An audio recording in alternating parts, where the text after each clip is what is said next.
Greetings, and a very special greetings to my way too awesome Patreon supporters, John Borg, James Gibbons, and Bradley Amiel Julian. Thank you for supporting me and this completely stupid thing that I absolutely love doing. If you would like to become a Patreon and get secret, special, wonderful videos from me, please check out the information in the video description below, and without further ado or shameless begging, let's begin. So, Zack Snyder. You know, I have to give a little bit of respect for Zack Snyder. This man single-handedly ruined the DCEU and delivered one of the best movies in the DCEU. Justice League, the Snyder Cut, took an absolute butt movie and reimagined it into this sweeping, incomplete, tragic epic. And not only that, the man basically conned HBO Max into giving him the money to finish it. I respect a man who cons the complete con jobs of HBO Max. And with one fell swoop, one singular motion picture experience, he took all that respect, wadded it up into a tight little ball, and threw it right into the trash, reminding me what a stale director and weak storyteller he actually is with one Rebel Moon Part 1, A Child of Fire, the reimagining of a Star Wars movie he supposedly pitched to Lucasfilm that they summarily rejected. You know, you really have to admire the people who just don't have no in their vocabulary. When someone tells them no, they just go, "You mean not right now, but I'm going to do it later." I respect that. I admire that. But sometimes you should really ask those same people, why were you told no? Because if Rebel Moon is any indication, Lucasfilm totally made the right call. I'm not one to exaggerate for the sake of viewership. I actually think that rage farming on YouTube is boring and predictable, but mark my words when I say that Rebel Moon could very well be the absolute worst thing humanity has ever produced since the A-Bomb, Landmines, and S-Club 7. This swollen, self-important slogfest of a science fiction epic in name only is not only a chore to sit through, but watching it feels like you're being punished, whipped repeatedly by the same stale, slow-motion action shots over and over again, and a story that borrows elements from much better movies, puts them all into a blender, throws out the juice, plops the pulp into a glass, sneezes on it, and then tells you to enjoy. But perhaps I'm getting ahead of myself. What is this movie about, anyway?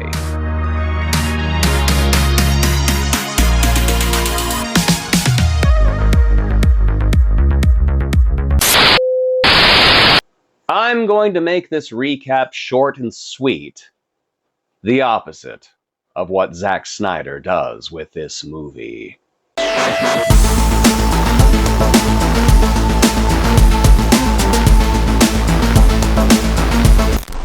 Rebel Moon is about, shockingly enough, a moon named Velt, a peaceful agricultural world which is suddenly overrun by the Galactic Empire. I mean by Admiral Atticus Noble and his troops from the Mother World, who will be playing your evil Galactic Empire for this movie.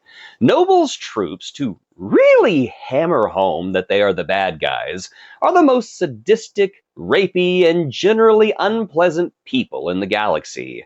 They beat a village elder to death, they get aggressively handsy with the locals because there's nothing like attempted sexual assault to tell the audience that the guys who just beat an unarmed man to death are bad, and then they threaten to take all of the village's food for themselves.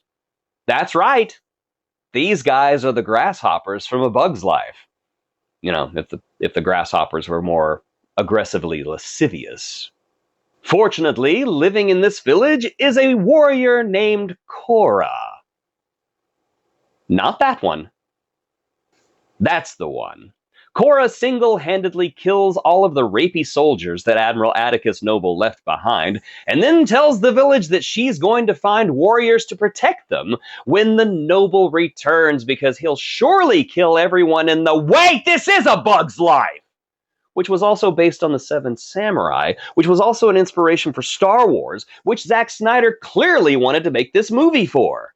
Again, it's like poetry, so if they rhyme.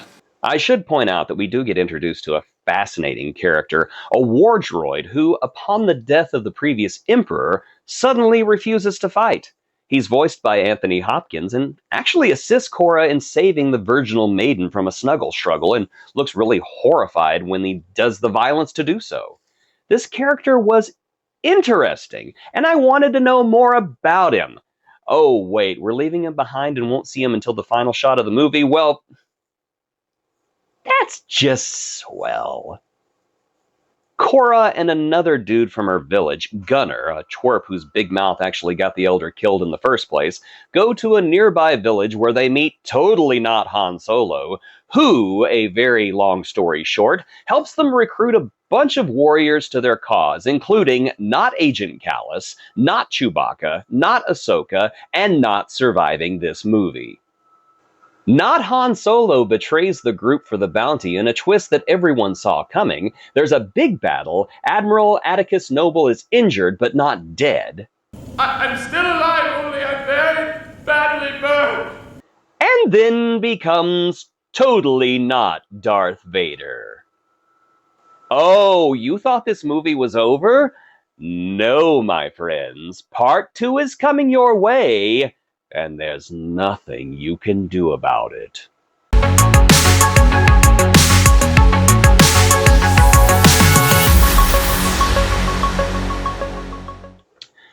I hate the term Mary Sue with a passion, mostly because it's used by obnoxious dude bros who hate seeing women in leads in any kind of movie, and they'll use it to discredit literally any female character. I'm telling you right now, if you want to see a textbook example of a Mary Sue, look no further than Cora from Rebel Moon. This character is good at everything she does, to the point that you never even consider that her character's in any danger. She lacks any flaws other than maybe not being forthcoming with her past and being a little rude. She's attractive, she's virtuous, idealized. It seems like she was written by a teenager. This hollow character that we are forced to follow through this movie's bloated runtime is enough to sink this swollen science fiction epic. But just to make sure there's more rocks in the boat, the movie is ugly. The tone is dour and pessimistic, and there's no one in this cast worth getting attached to.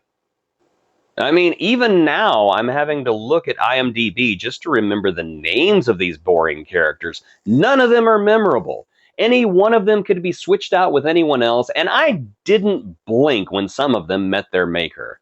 I honestly don't understand how you can take a fight between a Spider-Woman and a totally not Jedi with totally not lightsabers and make it boring. How do you make this boring?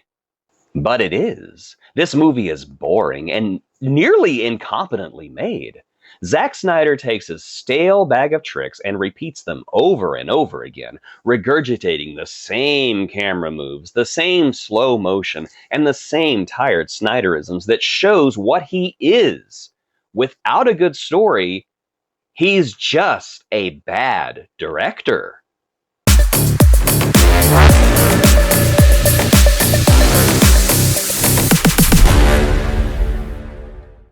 This movie is poodoo. It's a nerf herder. It is bantha fodder. It simultaneously manages to be overstuffed and yet boring. It somehow finds itself crammed full of action and yet tepid and repetitive. What's going to happen in this scene? Well, I'm guessing that someone will slide and then the camera will go into super slow-mo.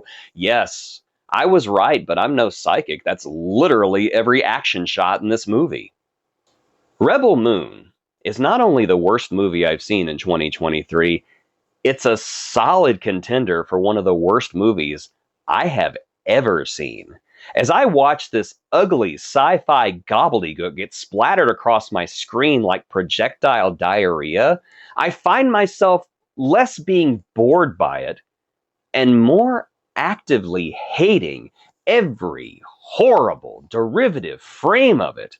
I would say that this is the kind of movie that Roger Corman would have made if he was given a $200 million budget, but let's face it, Roger Corman would have at least made his ripoff characters charming. When Zack Snyder is handed a good story, the man makes good movies. When left to his own devices, he makes garbage like Rebel Moon. This is not enjoyable. It's not rousing. It's not fun, and thankfully it's not a Star Wars movie. Disney may have made some poor decisions in the past with Star Wars, but telling Snyder no is definitely not one of them. Rebel Moon makes the Rise of Skywalker look positively competent in comparison. Rebel Moon. It's bad. It's just bad. It's rancid through and through. But yeah, I'm going to watch the sequel when it comes out. Hopefully it'll have more of that antler-wearing Anthony Hopkins robot in it, looking like it's going to do a droid version of Midsommar, which, you gotta admit, would be a much more interesting movie to watch than Rebel Moon. Maybe it'll be throwing these boring characters off cliffs and sewing them into dead bears before setting the entire village on fire. I can dream.